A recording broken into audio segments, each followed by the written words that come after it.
আমি একটা আমার স্বরচিত ছড়া পাঠ করছি। ছড়ার নাম সোনা ব্যাঙ ও কুনো ব্যাঙ। সোনা ব্যাঙের কাছে গিয়ে বলে কুনো ব্যাঙ, কি সুন্দর মুখটি তোমার, লম্বা দুটি ঠ্যাং, কি গন্ধ তেল মেখেছো, বুঝি অনেক দাম, তাই কিনবো সোনা দিদি, দাও না বলে নাম। আমার দেখো গতরখানি খসখসে যাতাই, দেখলে দিদি নিজের চোখে নিজেকে ভয় পায়।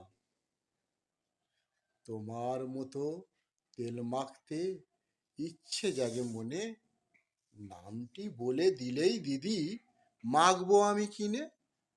সোনা দিদি বলল হেসে, ভাবছো মিছে ভাই, জন্মগত খসখসানি, তেল মেখে কি যায়।